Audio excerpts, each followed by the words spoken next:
Lee, did you just tell me that Hawthorn are one game out of the 8? We'll have a look at the ladder in a moment, and that is the reality of this season, that no one can get on a roll in the top half of the ladder, and teams below keep finding ways of winning these games that no one thinks they can win. To hear them singing a song, they'd forgotten the lyrics that had been that long down there at Hawthorn. Handing out. We're a happy something. Lovely to see you two boys again. Let's have a look at the scores, just in case you have just... Good Lord! Or you need confirmation of what's just happened. I mean, It's remarkable stuff. 5 goals in the last quarter to overhaul a narrow deficit at three-quarter time, 5 goals to 2. Sean Burgoyne, I can't wait to talk to Wayne Carey about him. I mean, he is a remarkable veteran, a couple of goals. Quiet night for Tommy Mitchell, only 38, usually gets 74. Well, he is a machine, this bloke. Like, he just gets leather poisoning. The last quarter, it was all there to be done. I think everybody thought that Adelaide would just steady up, find a way to, get the 4 points that they needed. But Hawthorn's finish to this game was genuinely remarkable. They overpowered Adelaide. Came home like a train. They did, and it wasn't, and it isn't a team laden with the familiar names that we've seen in the past. Obviously, they got great contribution from their established premiership, champions, of course. Most notably Sean Burgoyne, who we'll have a look at in a moment. I mean, there's the tackle, and that's what he does. Sean Burgoyne's almost as old as you, Andy. In fact, I think he's older than me, Sam, which is remarkable. I mean, he is an amazing, amazing player. And Clarko is happy, so no one should get hurt on the walk home, which is great. That is a good point. That's true. Everyone. Good news for everyone. Walk home safely in Adelaide tonight. Luke Hodge comes back into the side. His influence on this game will not be determined or underlined by the numbers. A couple of tackles, 22 disposals. And again, I can't wait to speak to Wayne about the influence that this guy has on leadership. the team. On-field leadership is just extraordinary, isn't it? Well, the audio we just heard before at the end of the coverage from the Adelaide Oval, I can't... I mean, that's instructional, isn't it, on just what this guy brings to this team. We should do sounds of the front bar. Oh, yeah. Stop it, Andy. Come to the next bit, Andy. There'd be burps and all sorts of stuff we'd have to explain ourselves for, but he was amazing, Hodge. Got to contests. Well done. What about Adelaide? What will they be thinking? Well, let's ask Wayne Carey, who joins. We'll have a look at the ladder in a moment. But, Wayne, remarkable stuff. I'm sure that you're shaking your head like we are. Thanks for joining us. Before we do talk about Hawthorn, what does this do to Adelaide's premiership credibility?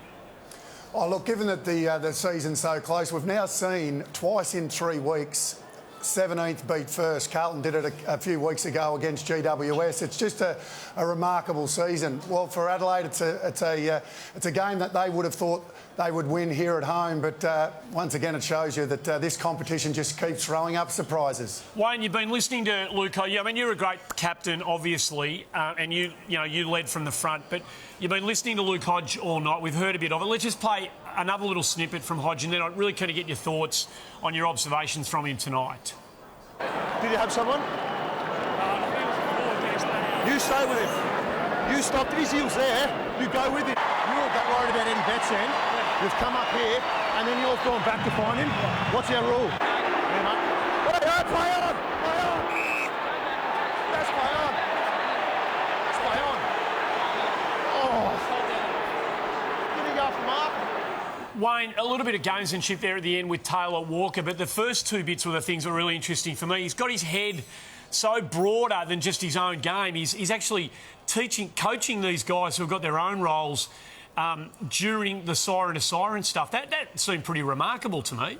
Oh, it is, and look, we've mic'd up a few captains and a few players over the years, but that, to me, it just goes to show you that we've always known that Luke Hodge is that general in the back half of the ground, and he proved it tonight with his voice. It's quite fascinating for me. I haven't heard anyone that instructional out of any of the guys we've done it with before. He's just a great leader, and you can tell that. And you don't get any of the guys arguing back to Luke Hodge either. So he's forceful in the way he delivers it. He's a champion. That's a good point, by the way, because if I was Tommy Mitchell, I'd say, Hodgie, I've had 38 touches. Shut up. Yeah, worry they're going to kick us off. Hey, one of the other things, we now, I reckon, know why Adelaide was so keen to get Bryce Gibbs into the mix at the end of last year. Rory Sloane again was triple teamed tonight by the looks of it. He didn't have the influence that Adelaide need him to have. And they got into him, didn't they? They really did. And they were caught short in that area of the ground again, Wayne. Yeah, they were. Look, it was a dominant second half by the Hawks, but Rory Sloane tagged again. Howard did the job on him most of the night. Just a young man, but You know what? It was a team defence. They all had a little go at getting into Sloane, and look, he's got to expect that every week now. And you're right, he was quiet tonight, and the Crows get beaten again. Wayne, you know, enough of the Dorothy Dixes that Andy and Mick have thrown up. You know, I'm contractually obligated to ask a serious question, a hard-hitting question. Any positives for Adelaide tonight, though? Any positives? Yes, any positives. Not a lot, to be honest. Matt Crouch was terrific in the middle of the ground. He won plenty of the ball. He was fantastic. But to be honest, Hawthorn, they were so dominant in the second half. They deserved this win. I always thought the Crows might pinch it, but not a lot of positives for Adelaide at all. Wayne, it's a stupid question that you paid way too much respect to. I really appreciate that. Hey, Wayne, Mick wanted to see confirmation of where this win puts Hawthorn on the ladder, so let's have a look at it, because it's hard to believe that their percentage is low, obviously, but the win tally puts them at the moment, with a whole lot of footy to be played this round, it puts them a game outside the top 8. There you go, Mickey. They are where they are. That is fantastic stuff. They're 16th in a game out of the... It's unbelievable. It's an extraordinary season, it really is. And Wayne, you're lucky to be there. I wish I was there. Nothing gives me more joy than being in a stadium full of Adelaide supporters who are leaving with their heads hanging down. It must be goosebump stuff over there. Hey, mate, I've got to ask you a quick question while I've got you here. You seem to enjoy the bye. Did I see you playing a game over there in Bali for the Bali Geckos? Can you talk me? Here you are. There's a photo of you, I'm guessing, in Seminyak or somewhere. Is that the case? Yes, Canggu, but I put the Guernsey on, boys, but I didn't get out there for too long. It wasn't exactly Luke Hodge.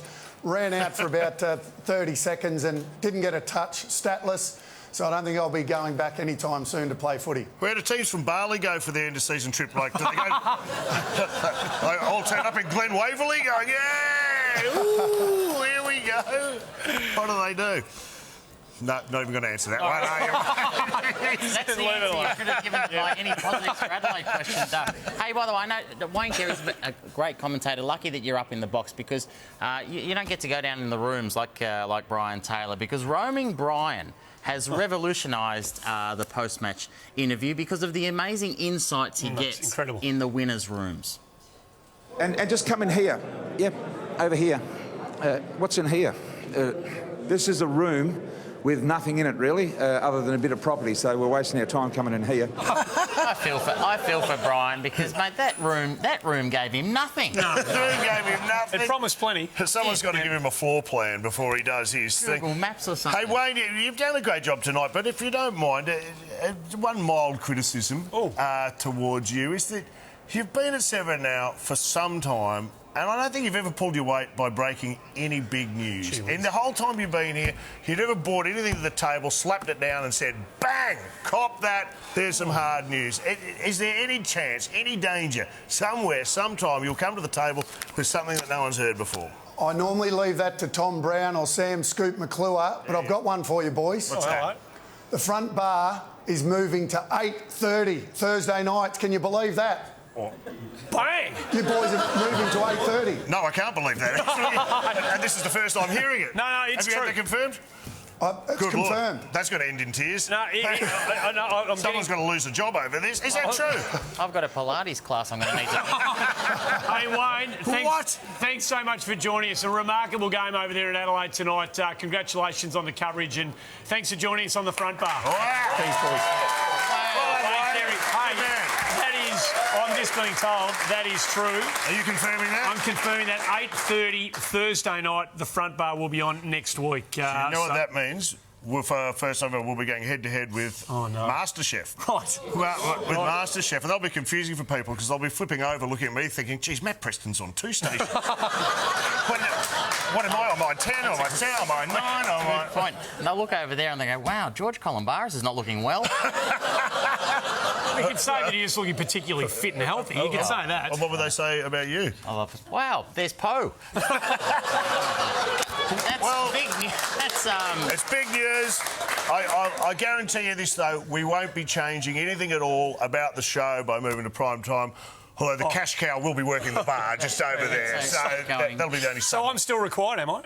Well... Right, OK.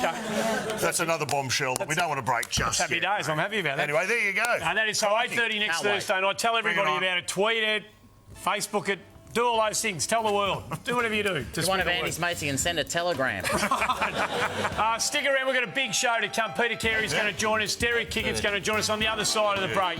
Nathan Buckley to join us here on the front bar. You'll hear from the coach as well before.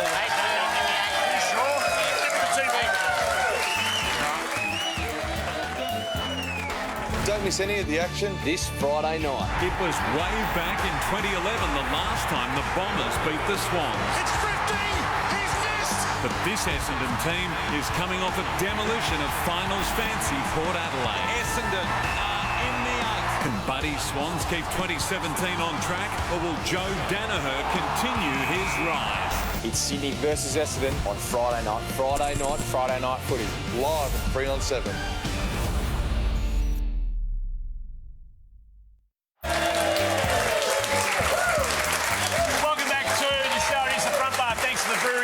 Carlton draft. We had a few things swirling around this week, and one of them was the door stopping people for interviews. And Nathan Buckley put this on the agenda on Footy Classified on the Nine Network on Monday night. The Collingwood coach. This is what he had to say about it. No, I don't like the door stopping. It happens at our footy club quite often. What do you get out of those occasions? I think they're cringeworthy when you door stop a player or a coach. I think his position's pretty clear having watched that, but he backed it up the next day when he put out a tweet about the very same subject. Really looking forward to being door stopped about my opinion on door stops in the morning. Now that's tongue in cheek, obviously, but I think we know where Nathan Buckley stands on the whole thing. That he's not a fan. He's dead against it. No. He doesn't rate it. He doesn't like it. And anybody in their right mind would just give him a wide berth, wouldn't they? Wouldn't be sticking their toe in his door and trying to door stop him after that. I wouldn't have thought so. No. No one in their right mind would be doing that, would they? What have you done? I didn't see the tweet. I just saw Bucks' thing. I thought I had no choice but to go and door stop. But can I just say, I'm totally with Bucks. I reckon door stopping is getting completely out of hand. Is it? Hey, Bucks, what's your problem with door stopping, mate? Mate, I just don't appreciate it. Oh, we're just trying to do a job. Just because we spoke about it on Monday, just let me go. All right. Sam, can I just ask you how the door stop went with Bucks? Now's not the time, mate. Did you get what you wanted out of it? Mate, no question. That's it. No, mate, he doesn't want to talk. Mate, he slammed the door on me. How'd that go, mate? Get off, Sam. Mick, this isn't the time. I'm on the phone. This is the time, mate. It's a simple question, yes or no. I can't answer it. Mick, why didn't you get anything out of Sam? Oh, mate, he wasn't giving me anything, OK? Wasn't my fault. But that's your job. OK, mate, all right, you made a point. You're better than this, Bucks. Mate, you've got to give me something. Stop it, mate. I'll be sacked, mate. It's my job. Get stuffed, Bucks. Out of control. It got out of hand. Oh, did we learn some things in that? There's no value in this sort of stuff, is there? I mean, we've all been around the block a few times in our life. We've seen other media. Have you ever been door stopped? Me, no. I've never owned a dodgy car yard in my life. Have you ever door stopped? No, I've never done. In all my life, having chasing a yarn here and there, no, I've never had to resort to those levels at all. Yeah, that's why you're one of the great journalists. Have you ever been? Have you ever been door stopped, Michael? Well, once. It was on the steps of the Supreme Court, and I did have a jacket over my head at the time, but it was very confronting. You still gave him a comment, didn't you? Yes, not guilty. All right. I think is what I said at the time. There's a lot to take out of that, but there was one element of Nathan Buckley as in the initial stage. That does need explanation. I think it does. This is the big talking. We learned so many things out of that. One is, by the way, that Bucks is a bit of an overactor. Right. But the other one is what's with the sleeping bag in this shot here?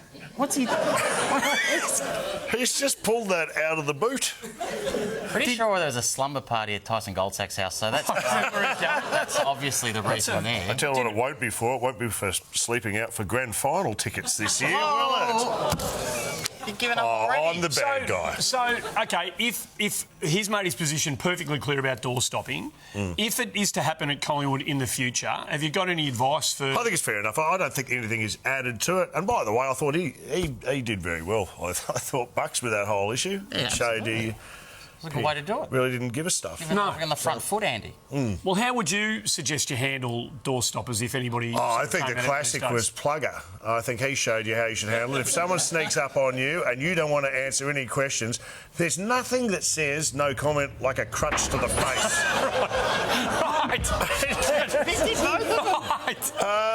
End of interview, basically. That's pretty much I it. think is how that goes down. So very good indeed. The other little story that was flying around, and it sort of emerged on Sunday afternoon, everyone's had a lick of this ice cream, is the Thomas Bugg Instagram that he posted before the Western Bulldogs game. He's sort of taken a little selfie with Jack Watts before the Western Bulldogs game, and he's put out the little "You ready, Jason Johannisen?" We know that Johannisen had been tagged by Sydney the week before, and Thomas Bugg, who's a provocative little character, decided to put that out about 90 minutes before the game. He's baited him, basically. He did. He certainly before the red ragged the whole thing, and he's thrown it out there. I mean, there's an interesting conversation about all of this. Did it have the desired effect? Well, the Western Bulldogs players came at him really hard, particularly Easton Wood at the start of the game. Their minds were probably elsewhere, and Melbourne ran away with the game. So maybe it did have the desired effect. Firstly, as a Carlton supporter, I'm scarred by anything to do with our players and social media after Josh Bootsma. The thing I would say is that it didn't go to that level, and they were pretty upset, weren't they? But I'll tell you what. I'll say this just quickly, if you don't mind. Bugs has got form in this department. What? This isn't the first time he's sent a threatening text. Look at that. You ready? Whoa! At Kim Jong-un, I mean, wow. Jeez. That's going to have consequences.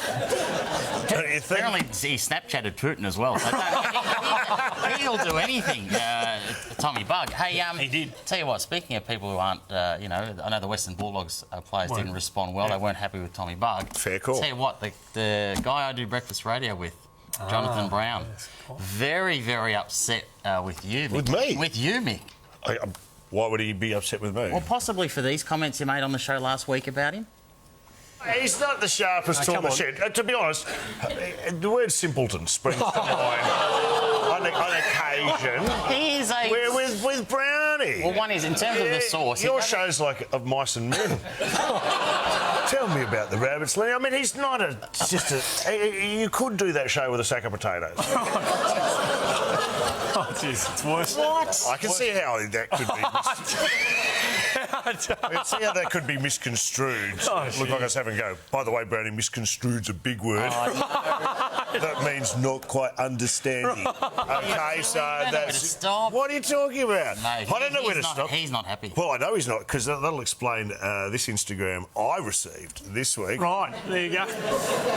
Oh, that's a little threatening, isn't it? Yeah, well, you can see I didn't really want to be a part of it.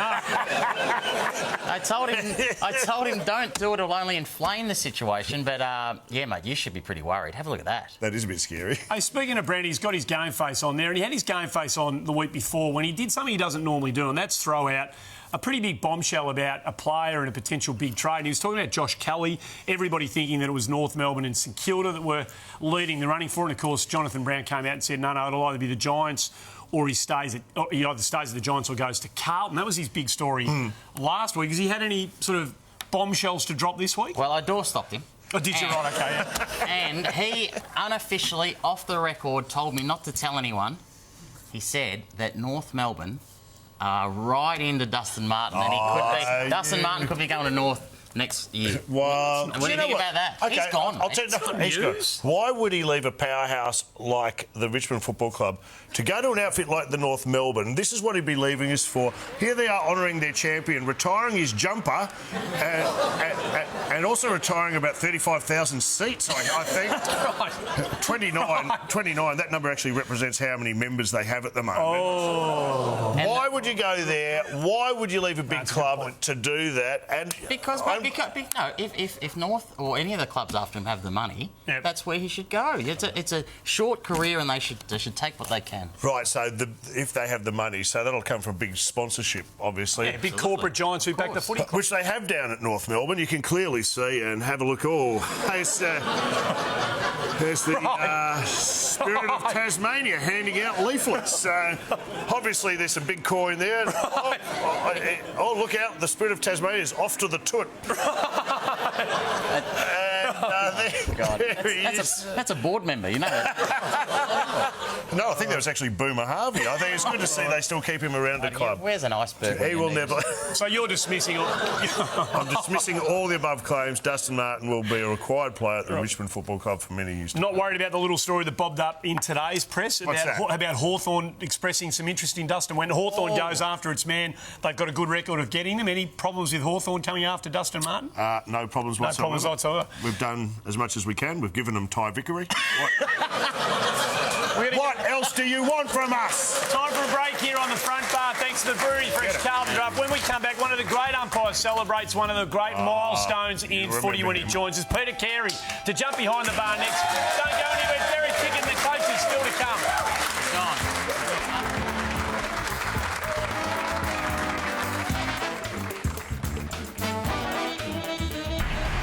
Start your Saturday night with The Kick. This week, Dars chats with comedy royalty Amy Poehler and Will Ferrell. And Brownie gets an ice hockey lesson from the pros. Then the Demons are on track to break their 11-year finals drought. There's no better time to welcome back Max. Can the Eagles make it 10 wins in a row against the D's? It's a season where anything can happen. Saturday Night Footy, live and free on 7. Welcome back to the front bar. Great to have you with us. Great to have the great studio audience in the house. We love you being involved in the show. There's any number of ways you can do it via social media these days. There is Twitter, there is Instagram and there is Facebook. They are the three platforms we invite people to be involved in, Michael. Indeed. We've got a very special guest tonight who's manning the bar for us, and he's a former field umpire. How many games? 307 games he umpired, 24 finals, 4 grand finals. That speaks for itself, but he's probably going to be remembered forever for a separate incident. Please make him welcome. His name's Peter Carey. Thanks for coming on, Pete. You're a good man, and we'll get to the 89 grand final and that first bounce, one of the most famous moments in AFL VFL history. Before we get there, one of the most infamous moments, I'm going to take you back and we're going to quiz you about this moment in your career. And bang!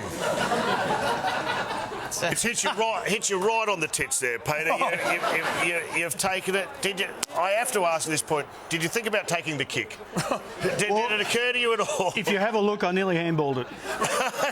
You did too, mate. I'm looking for someone to run past, but there was no one. No one was running past. Have a look at you, mate. It's all right too. It's all right to take a mark, but to give yourself a Brownlow vote as well, going above and beyond. Damien Drum, the Fremantle coach, we just saw you. I presume that was a quarter time. He found you and had a chat to you. Can you remember what he said? I mean, clearly you didn't mean to do that. Do you remember what the coach was saying to you? Yeah, it was nothing about the mark. It was all about. He's still got it. He's still got it. It was all about the fact that there was a stretcher on the ground for a long time and we never stopped the game, and he was concerned for his player. Yep. So that was mainly what the context of that was. I don't know if we've actually addressed the issue. What was going through your mind, mate? What actually happened? Well, if I knew what was going through my mind, Sam, I wouldn't have done it. Well played, Kerry. You won this round. You won this round. Oh, that was in your 299th game. Yes, I like that for your 300th you took a screamer, so that was nice. You took it up another level. Hey, Pete, we've been talking about door stopping earlier on in the show, and they didn't miss you. This is what happened to you the day after when you arrived back at Tullamarine. Carey's head was still shaking when he arrived home in Melbourne, bound by his contract with the league, the starring man unable to comment. No, nothing. No. Oh. The only time in history of football someone wanted to talk to an umpire and you gave him nothing. Well, they were the rules back then. We just weren't allowed to say anything. Have they changed? Probably not. No, it's still the same. Can I just ask, what were you wearing? That's a crazy ensemble. It looks like, I don't know, you didn't have time to dress, so you just rifled through a Brotherhood bin or something. I mean, what have you done? You picked up the wrong luggage at the carousel? I've never been great with fashion sense, but gee whiz, that's no good, is it? You've picked up a couple of pornos at the duty free. I can see. Where's your belt? You're not even wearing a belt in that Obviously, shot. I wasn't a fashion statement person, so the belt wasn't part of it. You should be all thankful that you didn't tuck the blazer into the pants. Seriously. Pete, were you surprised how big... I mean, the media's there waiting for you the day after. It was obviously unprecedented. We hadn't seen that happen before. But then, correct me if I'm wrong, did Ian Collins, who was in charge of footy at the time, did he issue you a please explain? Were you called into the AFL the Monday morning to explain your actions? I was called in by Swabby. Swabby, was it? Yeah, Swabby. So Swabby called me in and went through, the whys and wherefores, how, why. And he said, look, you got your 300th next week, so we can't confirm that you're going to get the game because we've got to run past Colo. So Colo still had the last say. So they were hanging that over your head, that you might actually be dropped after that, taking the mark. Look, serious about that? They said that, and then as I was walking out the door, Rowan sort of patted me on the back and said, you'll be fine, right. mate. Yeah, You'll of be course fine. you should. And it was good. So it was a pretty big issue at the time. Massive issue at the time. I'm sure you're under the pump. I do like the way that your fellow umpires fell in behind you and gave you their total support, like John Russo did, Pete. In fact, to me, it almost looked as though he rose to take the mark rather than trying to run out of the way or duck out of the way of the ball. Theory, Oh, whack! I wasn't that agile. Hey, a big week for umpires, can I say? There's the Hall of Fame this week, and umpire Brett Allen was inducted into the Hall of Fame. I want to ask you what that means in the umpiring fraternity. But first, let's have a look at a very moving tribute at the Hall of Fame where they made him feel right at home. A peerless judge. Brett Allen becomes the 14th umpire inducted into the Australian Football Hall of Fame. You want maggots? We know where you live, mate! You've been doing it all day! Give us a break! Boo! Open your eyes! Oh, that would have brought a tear to his eye, don't you? That was from his family. Unbelievable. Do you miss all that, Peter? Do you miss the hostility? Look, it's part of it, and you expect it, and it's sort of like water. Well done. It never worried us, it never gets to us, and it's just part of the deal. Why aren't you in the Hall of Fame?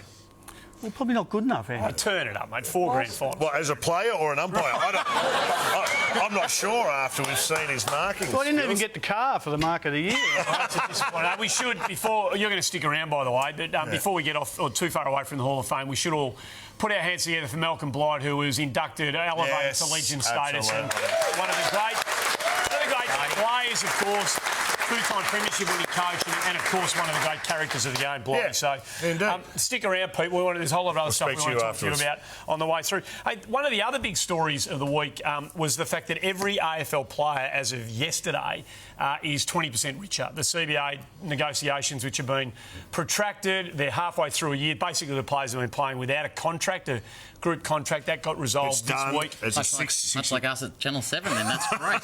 It doesn't filter down to us, unfortunately, but they're all 20% better off. Every player in the competition Effective immediately. Effective immediately and backpaid to the start of this season. So it's across the board. There's no exceptions. No exceptions. Every player gets it. Every single player. Even Wiedering from Carl. Well, of course, Jacob. Well, have a look at this. I thought they might have docked him for that. No, well, that's one little mistake he's made. Are you sure he's entitled? Of course he's entitled. Have a look at that. He's kept it in. They've kicked the goal. He's a young fellow learning. He's a young fellow. And of course he gets to 20%. Of course he does. All right. Well, what about these two big fellas? We're talking about Longer in the ruck, and of course Goldstein. Right, yeah, well, no. They're not docked in any way. They're entitled to the full 20%. Yeah, you're making a good point. But they do. No, they get it. Driven a good deal. What about the Hawthorn Football Club, the players, all of them? Well, What are you not understanding? Well, have a look at this. You're telling me these guys they get it. Involved in this passage of play automatically receive, wait for it. It's not great. We're not done yet. It's not great. Wait for it. These guys all part of across the board. Surely they have to give something back. Who has a contract gets the 20%. Every single one. All right. Fair enough. I'll tell you one player who will be happy with the 20% increase. Who's that? That's Tom Boyd from the Western Bulldogs. Oh, yeah. If only to keep up his fashion sense on the way to training here. Have a look at that. That's a Gucci top. Those sunglasses aren't from a petrol station. They look like they're pretty. Like that's. Hey, Peter, as a doyen of the fashion industry yourself, do you? Hey, what do you think of that? I'd love to hear what you thought of that. Yeah, no, it's probably not a great look. certainly a lot better than mine, but I don't know about that actually. I don't know. Jeez, what a sledge! Well done to the players. It's been a great negotiation. All the very best. Well done. Absolutely. If you could just loan us a bit, that'd be terrific. We're going to get a break out of the way here on the front bar. When we come back, one of the most naturally gifted players ever to play the game to join us here, Sam Pang's favourite player of all time, Derek Kicker, to join us on the bar.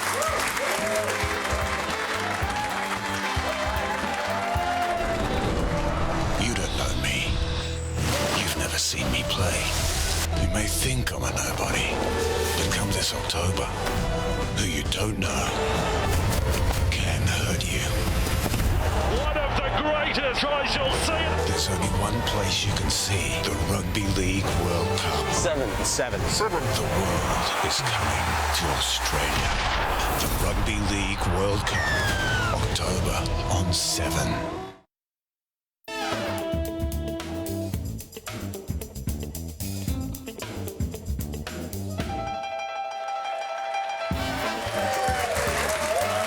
Welcome back to the front bar. Magnificent to be joined by one player who could fair dinkum do it all. He played 152 games across 3 clubs, and there was hardly a skill that he couldn't execute. Please make welcome Derek Kickett, everybody.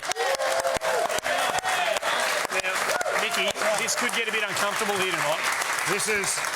Derek, you need to know this just straight off the bat because this could get embarrassing.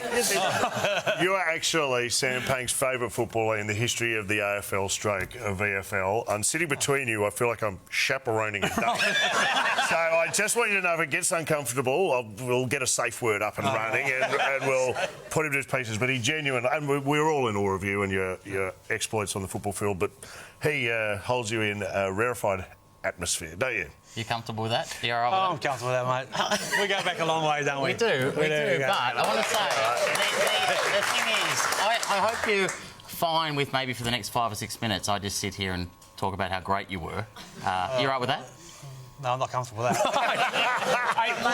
There'll be some people out here, won't there, who younger members of the audience who won't necessarily remember how great Derek was. Buckle up. Let's show it. Can we show it just a little... 21 years ago. 21 years Yeah, but ago. have a look at that. That's a talk for North Melbourne. Wow. First team in the VFL, DK. Have a look at that. That's gone 80. This is... What is that? What is that? What are you doing? It's a grand final. That is in a Nice, mate. Just ridiculous, some of this stuff. And this, not a barrel, no. Barrel on the run? Barrel on the run. And this is bang. extraordinary stuff. Just by the way, DK, you're looking pretty comfortable watching this stuff.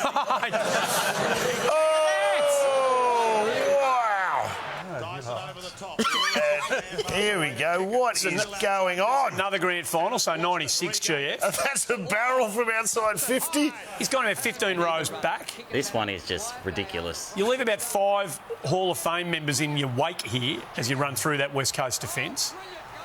Extraordinary. That is unbelievable. Pretty good, right?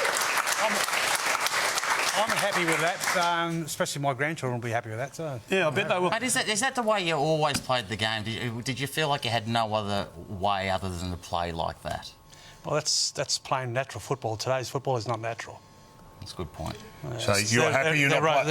They're more like robots. Are you saying you wouldn't flourish under today's conditions? Or you wouldn't have got through the system? They have to run more. I wouldn't survive if I had to run more. So you seem to spend most of your time running around the guy on the mark.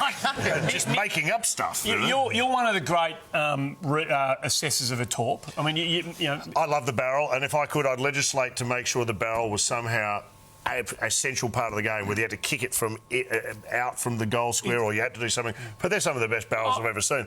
Barrels on the run, barrels where your lungs are coming out your ears, off one step, and they're outside 50. Did you practice it, or was it immediate instinct just to put it on the boot? Well, I had a good coach, but I used to do barrels all the time when I was junior and in my youth. But when we had a coach by Gerard Neesham at Claremont, he just, He let loose. Yeah, he just said, go and play your natural game. Beautiful. Boom shakalaka. Enjoy football and enjoy your football, and that was it. Well, how much did you enjoy your football in 1987? Talk about the pedigree of this man. In 1987, mate, you played for Claremont, you won a premiership, but you won a Sandover medal, best player in the comp, by 16 votes. But you're ineligible because you got suspended. Yeah. Now, this is some of your stuff for that's Claremont. That's from the boundary. Which is, and by the way, Derek, thanks for bringing this stuff in today. Look at this. Look at this in the goal square. And wow. So repeat that for me, because I'm unaware of this. He won with the Sandover by 16 votes, but was ineligible for... Would you remember the incident? I think I was... The umpire reported me for... striking, who was the player? Tim Jepp. But I said, no, it was a hot day and I was just blowing the flies away from his face. I hope you're happy, Kerry. You and your lot have destroyed another magical moment in this great game. Sorry, Derek. You're lucky over there. I'll take his number.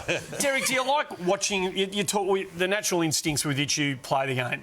Do you like watching the modern game? No. You don't like it? No, I don't. I might watch a little bit of it, but I cannot sit there and watch a whole quarter. Yeah. For the whole quarter, it's just a bit boring. How much easier is it for? It is. It's funny. There's a lot of people who actually. It breaks my heart to say, but a lot of people actually agree with you. You know. Well, I reckon it's only more exciting and the game changes when it's finals time.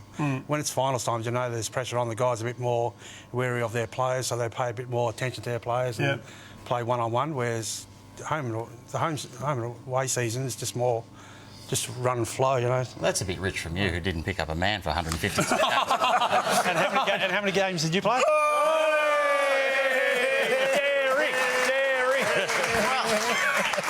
Well, that's all right. Has that fractured the relationship? Well, I'm not going to read the poem. Hey, how much? Hey, I've got to think, mate. I just pay you the ultimate compliment too. You made the very difficult look easy, but on occasion, Derek, you made the very easy look difficult. I'm talking about just taking a simple shot for goal. Mate, what were you thinking here? You're just amusing yourself now, aren't you? What you don't realise about that one, though, was before they did the actual goal there, I actually played on like that exactly the same, but the umpire said, no, you have to go back. So I replayed the same thing. So you gave him the look. He said, I'm going to do this. He's still trying to stop You've done a dress rehearsal. You've tipped him off. This is what I'm going to do. It's like Warney describing where the ball's So the going to umpire said, no, you've got to go back and wait till the whistle blows, and then... so I did it again. Amazing. Andy, you got something? Yeah, Derek, you came from a community about 250 kilometres east of Perth, so a long way away from a city. In all the years that you've been involved in footy and sitting here now, is it easier for the young Indigenous kids from these remote communities to transition into big league footy nowadays? Do you reckon? Has it got easier for them? I don't think it may be a little bit easy, but see, when I got drafted at the age of 26, so I was a bit more mature. So I was a bit more mature and I knew what I wanted to do, but a lot of the Aboriginal guys now get drafted, they're 18 years of age, so they're a bit lost and they're away from their family. So a lot of the Aboriginal guys, when they do get drafted, especially from Perth, they'll bring their family, one of their relatives along with them to make them feel a bit more comfortable. But it's one thing I'd love to see at the AFL is like for instance Port Adelaide, they have 9 Aboriginal players at the club. Why isn't there an Aboriginal Indigenous person, maybe an ex-AFL player, as an Indigenous mentor or development coach that will look after? And part of that role is also he can help recruit an Aboriginal player. Good point. It's got a point. Like we've just done one of the biggest deals in AFL history. Surely we can find some money to. And a good example is I know some of the clubs were thinking, well, do we want to recruit Buddy? So some were a bit sceptical of recruit Buddy. Yeah, that's right. For whatever reasons. I think Richmond one of those clubs that didn't do it. I didn't want to bring that up. We weren't sceptical. We just stuffed it up, I'm afraid. But what was the reason why they didn't I can't recruit recall him? So, I mean, if they had somebody, an Indigenous person at that club that played the game and knew a bit about the Aboriginal history and the culture and the family connections. I think they took Tambling instead at that stage, DK, I've got a question for you, just a quick one. Do you ever got any footy cards of yourself? I'm trying to think. You've got a few. I've got them all. No, I've got them all. But I tell you what, by the way, even though he played for North Melbourne, Essendon, and in Sydney, I grabbed for Carlton. He was still my favourite player. Here's one of your footy cards I grabbed, mate. This is you just taking a scream over number 48.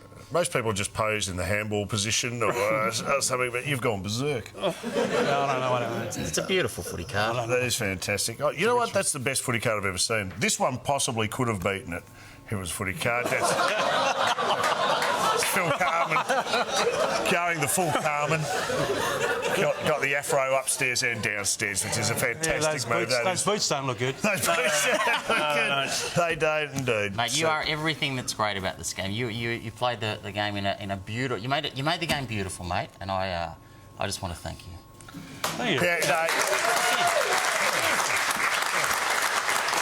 Hey, we were just saying you played for South Sydney at the end of your career, and when you change clubs, it can be confusing for commentators. And Sandy Roberts recently at Foxtel got a little confused at a Sydney-Richmond game when he called the player for the wrong team. Have a look.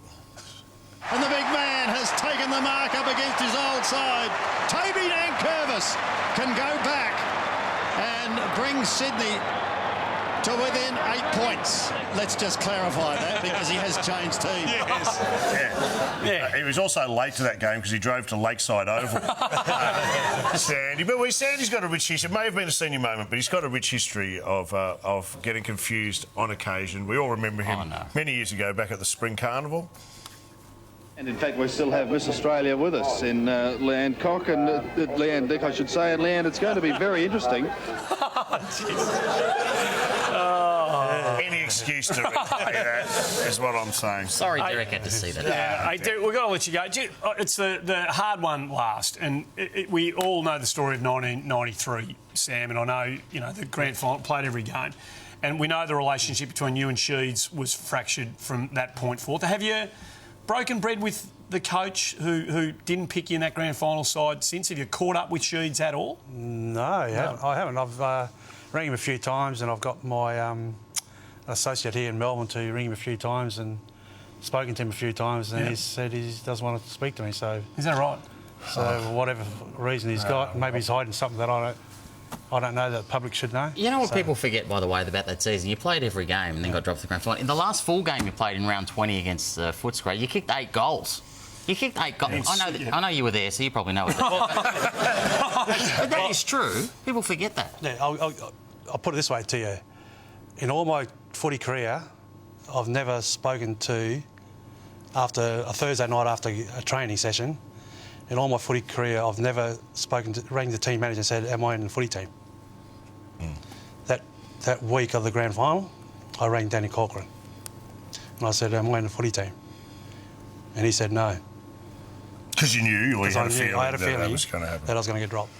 And that's because Sheeds had some personal vendetta against me, and it wasn't about my injury or whatever my performance was. It was a personal vendetta because we had a few words about 3 or 4 weeks before the grand final. Well, like I said, mate, despite that incident, your career is a great career. It's one of the like I said, you made the game beautiful to watch. It's going to. Like, I just want to finish by singing I will always love you. We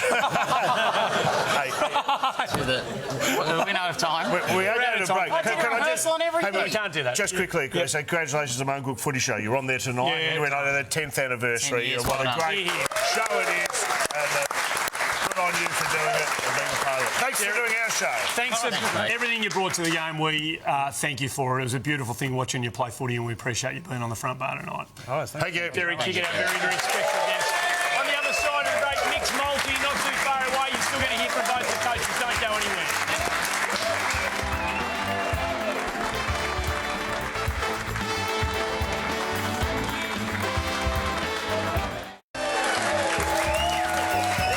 Welcome back to the front bar. Fantastic to have Derek Kickett on the show. Peter Carey's still over behind the bar. And we're lucky to have you here, Pete, because the umpires are always in the news.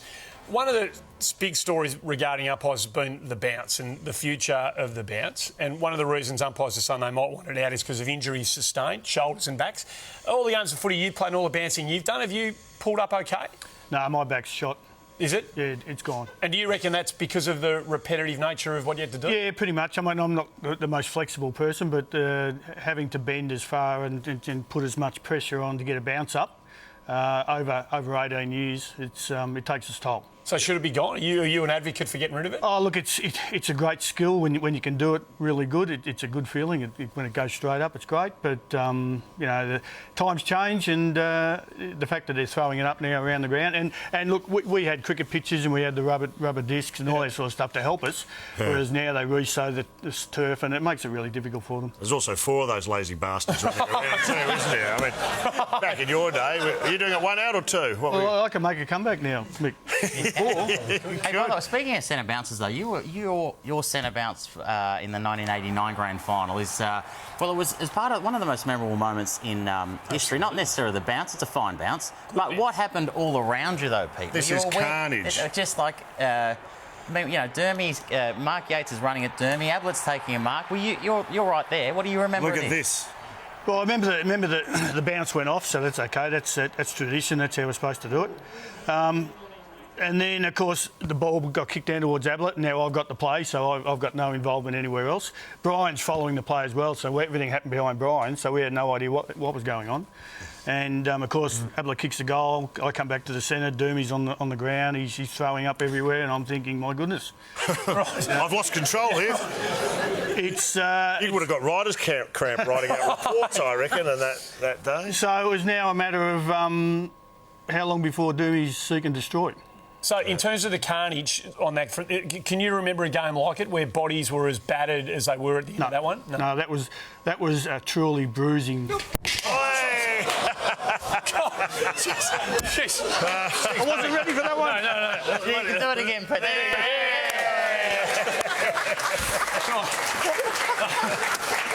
All right, we'll get back to you. That's why I got the glasses on. You can't get them all the time, Pete. No, even Levi Casbolt drops them every now and again. Time for mixed multi, everyone. Right, what are we looking at, Mickey? OK, we are going to go Cocoa Bananas on this one and throw the kitchen sink at leg one. I want the aforementioned Casbolt to take the winning mark this weekend for Carlton. Oh, hang on. No, actually, stop that. No, not that. No, I'm going to change that. I want him to take back Casbolt to take the winning kick, the kick that wins it for Carlton this week. Yes, OK,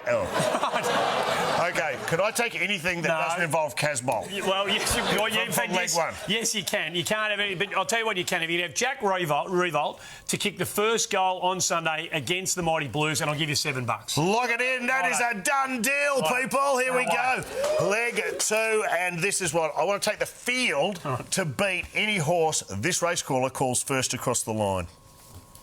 It's all over. You can go to the payout queue. They're not going to catch her. Sophia Adolfsson is just too darn good as they come up to the line. It's going to be close, but as they get to the line, it's not Sophia Adolfsson. It's number 5. What the hell is going on there? Too bad if you're in the payout queue. You're really pissed off all of a sudden, are you? How did he call it past the post? It was head for head all the way up the straight. I don't know what that bloke was looking at. Can I have that? No, you can't, but I'll tell you what we'll do. We'll start at the track and I'll give you a rewarding effort in race 7, number 6 at Flemington on the weekend. I'll give you $4.20 for rewarding effort. I could ride that horse to victory. Right. That's how it could have... I don't think you can. What are the odds on Mick getting on that horse? Hey, OK, here we go. Leg 3. Have a look at this little kid. I know. Here he comes.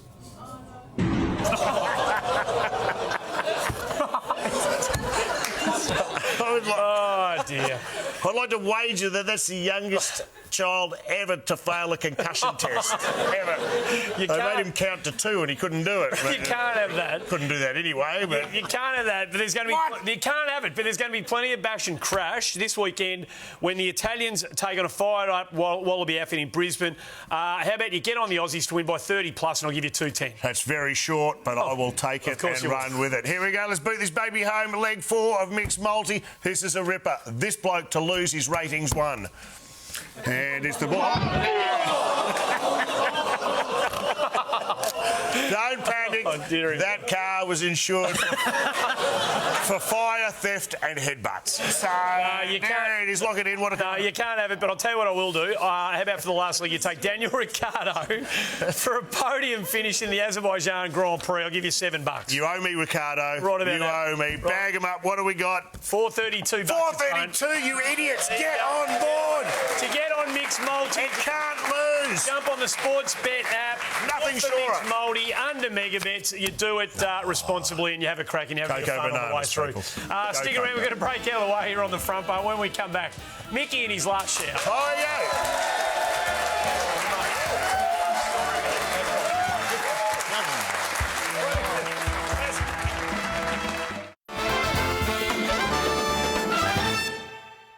We just were able to execute the basics of the game just a lot better than last time we came to Adelaide. And we just scrambled. It wasn't a particularly pretty game, but there was lots of pressure. You know, Adelaide are a very, very good side, as their ladder position indicates. So, by and large, it was just about getting back to the basics of executing the things that we know we can do particularly well. We weren't defending really well behind the ball, and we did a lot better tonight. I think we took over 20 marks off Hoppo Boot, which we've been averaging sort of 10 or 12. So we're pleased we were able to improve that a little bit. But some of that's just got to do with the experience of Hodge and Birchall coming back into their side and just guiding some of those younger guys. I think we saw some of the future of the Hawthorn defence on display tonight. Really pleased for our supporters that they got an opportunity to see it on the telly Thursday night, interstate game, a hostile crowd, and those boys stood up really well tonight.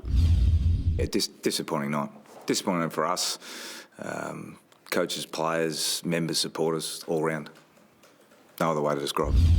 Our execution tonight was miles off the level that we've experienced and we've had, and I thought even at half time, talking to the playing group, was where a lot of the indicators were trending our way. We were in front of the scoreboard, and there was a sort of a don't get frustrated, keep persevering, and then unfortunately in the third quarter it continued. So we never really got into gear. I think the reality in this competition is if you don't bring and play, as I've always said, your fundamentals in a really strong sense, and don't play those for 4 quarters, you're going to be in trouble. Time for Mickey's world-famous last year. Thanks to Carlton's draft, of course, the #1 tap beer in Australia. This week it goes to Darren Burgess, the fitness coach, who is the former fitness coach for Port Adelaide, who has left the club to go to Arsenal, where he'll become a very highly paid and significant fitness advisor to one of the great football clubs in the world. It's a great achievement. Well done, congratulations. Good luck. Good luck. I can see why Arsenal, one of the biggest clubs in the world, grabbed him, because over in China for the game Port Adelaide versus Gold Coast, he was asked about the impact that the smog may have over in Shanghai, and have a listen to his answer. The only minor effect of smog is it's just a bit harder to breathe. That's why he's on the big bucks. I know the multi's over. Can I get odds on Arsenal being relegated next year? No, well done, mate. Have a good one. All the best, you know. That's just about it. We are done and dusted. Thanks to the Brewery Fresh Carlton. Go Tigers. Thanks to Peter Carey, mate. Thanks for coming. Thanks for coming. There you go, Peter. Peter Carey joining us on the show. Thanks to Nathan Buckley. Thanks to Derek Kickett. Thanks to the magnificent crowd that's arrived in the studio. Don't forget, next Thursday night, 8:30. It's still happening. It's still going to happen. 8:30. 8:30. It's still going to happen. Tune into the front bar, then we'll see you. Bye for now.